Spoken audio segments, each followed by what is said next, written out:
Hello everyone, hope you all are doing good. So today we are going to discuss our next topic जिसका नाम है biodiversity. तो देखिए जी biodiversity क्या होती है कि जैसे हम सारे ह्यूमंस हो गए, प्लांट्स हो गए, एनिमल्स हो गए, एक साथ मिलके रहते हैं इस एनवायरनमेंट में, उसको बोलते हैं डाइवर्सिटी। डाइवर्स का मतलब ही क्या होता है, अलग अलग तरह के एनिमल्स, ह्यूमंस, प्लांट्स जब सारे एक ही जगह पे अर्थ पे रहते हैं उसको क्या बोलेंगे हम, बायोडाइवर्सिटी। ठीक है, it includes both living and non living components of the earth, मिलके क्या बनाते हैं, biodiversity. I hope this is clear. अब ये दो तरह के होते हैं, एक तो होता है बायोटिक, एक होती है एबायोटिक। ठीक है, बायोटिक होते हैं वो लिविंग ऑर्गेनिज्म, ठीक है, सारे लिविंग ऑर्गेनिजम्स जो इकोसिस्टम में प्रेजेंट होते हैं। बट लिविंग की बात की गई जैसे प्लांट्स, एनिमल्स, माइक्रो ऑर्गेनिजम्स, ये सब। और एबायोटिक कौन से होते हैं, जो नॉन लिविंग होते हैं। ठीक है जी, अब आते हैं बायोडाइवर्सिटी। अब आप देख सकते हैं कि बहुत सारे क्या हैं, एनिमल्स जैसे हो गए, ह्यूमंस हो गए, कई ह्यूमंस की एक्टिविटीज़ होती हैं जिन वजह से एनिमल्स ख़त्म हो रहे हैं, मतलब कहीं ना कहीं एक दूसरे को नुकसान पहुंच रहा है। ठीक है, तो अब हम उसको बचा कैसे सकते हैं। अब पॉपुलेशन भी बहुत ज़्यादा बढ़ गई है, उससे पोल्यूशन भी बहुत ज़्यादा होता है, तो इन सब चीज़ों से कैसे बचा जाए, that is conservation of biodiversity.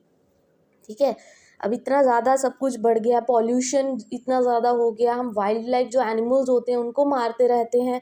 ठीक है जी, तो ये सब चीज़ें हमें बचा के रखनी चाहिए फॉर द सस्टेनेबल डेवलपमेंट। आपने जैसे टॉपिक पढ़ा होगा कि हमें फ्यूचर यूज़ के लिए इसको बचा के रखना चाहिए। ठीक है, पहला कंजर्वेशन हम कैसे कंजर्व करेंगे, it is being depleted by the loss of habitat. ठीक है, ये पूरी तरह डिप्लीट हो रहा है, जो हमारा अर्थ है ख़त्म हो रहा है। क्यों? क्योंकि हैबिटेट्स कम हो रहे हैं, एनिमल्स कम हो रहे हैं। फ्रेगमेंटेशन ऑफ हैबिटेट, ठीक है, फ्रेगमेंट फ्रेगमेंट मतलब टूटना, कोई किधर जा रहा है, कोई किधर जा रहा है, कई तो ख़त्म ही हो रहे हैं, पूरी तरह से एक्सटिंक्ट हो रहे हैं। ठीक है जी, and over use of resources, हम क्या करते हैं, इतने सारे रिसोर्सेज यूज़ करते हैं, पानी को बिना मतलब के यूज़ करते हैं, कई बार तो इतना वेस्टेज करते हैं हम उन चीज़ों के।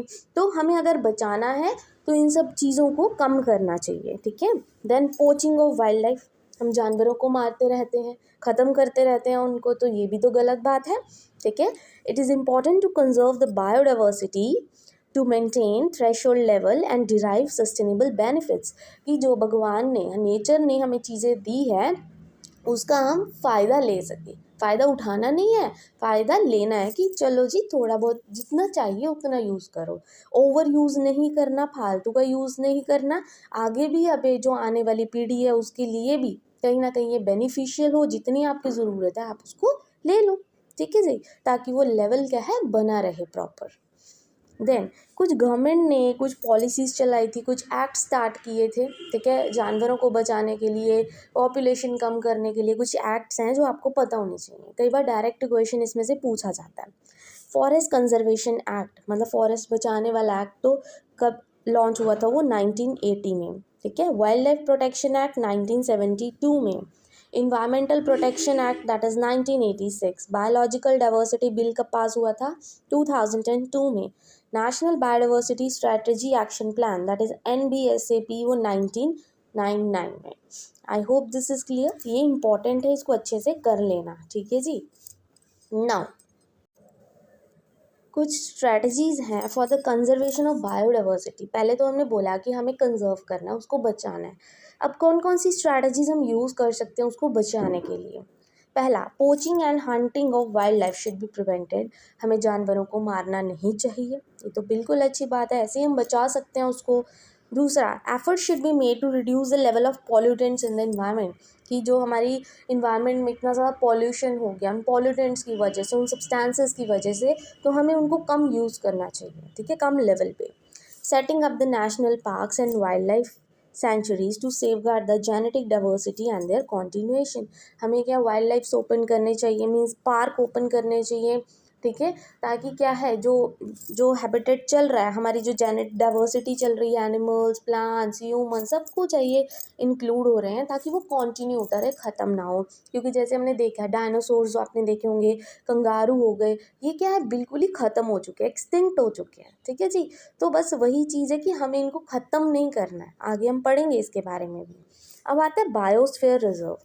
बायोस्फीयर क्या होता है? ठीक है, सम ऑफ ऑल द इकोसिस्टम, मतलब जितने भी लिविंग, जितने भी non living, it is a zone of life on the earth, जहाँ पे हम रहते हैं वो क्या बायोस्फीयर। ठीक है, ये एक ग्लोबल इकोलॉजिकल सिस्टम है जो सारे लिविंग बींग्स को और उनके रिलेशनशिप्स को बचा के रखता है। जैसे उनका इंटीग्रेशन, ठीक है, किसके साथ? Lithosphere, mesosphere, hydrosphere and atmosphere. तो ये आप कुछ लेयर्स देख सकते हैं। वैसे मैंने कल भी एक शॉर्ट्स में एक वीडियो डाली थी about the layers of atmosphere, तो आपको पता होनी चाहिए कौन कौन सी लेयर है। अर्थ की सबसे पहली लेयर है ट्रोपोस्फेयर, दूसरी है stratosphere, then mesosphere and then exosphere. ठीक है जी, ओजोन लेयर किस में प्रेजेंट होती है? स्ट्रेटोस्फेयर में। मीटियोराइट्स किस में प्रेजेंट होते हैं? मीजोस्फेयर में। आउटर मोस्ट लेयर कौन सी होती है? एक्सोस्फेयर। फर्स्ट लेयर कौन सी होती है? Top most, that is troposphere. I hope this is also clear. अब आते हैं कुछ डेफिनेशंस पे जो आपको पता होनी चाहिए। पहली है एक्सटिंक्ट स्पीसीज। तो एक्सटिंक्ट स्पीसीज कौन से होते हैं? मतलब जो हमें अब देखने को नहीं मिलते, जैसे अभी मैंने डायनासोर का नाम लिया, कंगारू का नाम लिया, नहीं देखने को मिलते। चाहे आप किसी वाइल्ड लाइफ सेंचुरी में चले जाओ, ठीक है, कहीं पे भी चले जाओ, आपको नहीं मिलेंगे। Species that is no longer found in the world, that word नहीं है यहाँ पे, वर्ल्ड है, ठीक है, ठीक कर लेना। जो मतलब अब वर्ल्ड में देखने को नहीं मिलते, पूरी तरह ख़त्म हो चुके हैं, एक्सटिंक्ट हो चुके हैं। ठीक है, फिर आते हैं इंडेंजर्ड या थ्रेटन्ड स्पीसीज, जो मतलब क्या है, थोड़े रह गए हैं बट थोड़े हैं। जैसे लायंस देखते हो आप, टाइगर्स देखते हो, ये भी क्या है, अब क्या है, नंबर्स में बहुत ज़्यादा कम हो चुके हैं पहले की बजाय। पहले तो बहुत सारे देखने को मिलते थे, हम चिड़ियाघर में भी जाते थे, वहाँ पे भी इतने लायंस होते थे, टाइगर्स होते थे, बट अभी ये भी क्या धीरे धीरे ख़त्म हो रहे हैं। तो इनको क्या बोलते हैं? Endangered species.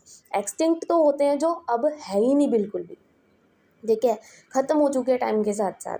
और इंडेंजर्ड कौन से होते हैं? जो मतलब है बट कम हो चुके हैं। ठीक है, एक क्वेश्चन आता है रेड बुक डाटा से, याद रखना, रेड डाटा बुक ऐसी है जो जितने भी इंडेंजर्ड स्पीसीज है ना, प्लांट्स और एनिमल्स की, उसका रिकॉर्ड रखती है, रेड डाटा बुक। ठीक है जी, इंपॉर्टेंट क्वेश्चन है ये। कौन सी ऐसी बुक है? जैसे एक बुक रख लेते हैं हम रिकॉर्ड रखने के लिए कि कौन से एनिमल्स हैं, कम रह गए हैं, कितनी मात्रा में रह गए हैं। ठीक है जी, तो वो कौन सी बुक होती है? रेड डाटा बुक होती है। Then vulnerable species. अब वल्नरेबल स्पीसीज क्या होते हैं? वो species that is one whose population is being faces continuous decline due to habitat destruction और ओवर एक्सप्लॉयटेशन। मतलब जो खत्म होते जा रहे हैं, नंबर भी कम नहीं हो रहा, वो खत्म हो रहे हैं। क्यों? ओवर एक्सप्लॉयटेशन की वजह से, हैबिटेट डिस्ट्रक्शन की वजह से। ठीक है, कुछ कारणों की वजह से वो क्या है, ख़त्म हो रहे हैं बुरी तरह। Then come rare species. Rare species तो होते हैं जैसे कोई सिर्फ एक ही रीजन में पाया जाता है। जैसे हम कई बार रेनडीर की बात करते हैं, याक की बात करते हैं, वो सिर्फ माउंटेनियस एरियाज़ में पाए जाते हैं, तो वो होते हैं रेयर स्पीसीज, जो सिर्फ उतने ही एरिया में पाए जाएंगे, बाहर किसी और एरिया में नहीं मिलते हैं आपको। ठीक है जी, ना ही ये मतलब वो इंडेंजर्ड होते हैं, ना ही वो वल्नरेबल होते हैं, वो सिर्फ लोकलाइज एरिया में पाए जाते हैं। कुछ लोकल एरियाज होते हैं जहाँ पे सिर्फ वही चीज़ें पाई जाती हैं, ठीक है, वही एनिमल्स देखने को मिलते हैं। Last is endemic species. Endemic species क्या होते हैं? Species that is found in particular region. वो मतलब जो सिर्फ पर्टिकुलर रीजन में पाए जाते हैं। मोस्टली जो स्पीसीज होते हैं ना इंडिया के, हमें हिमालयाज़ या वेस्टर्न घाट्स में देखने को मिलते हैं। 60% जो हमारे यहाँ के एनिमल्स वगैरह हैं, जो मोस्टली कहाँ पे देखने को मिलते हैं? हिमालयाज़ में या वेस्टर्न घाट्स में।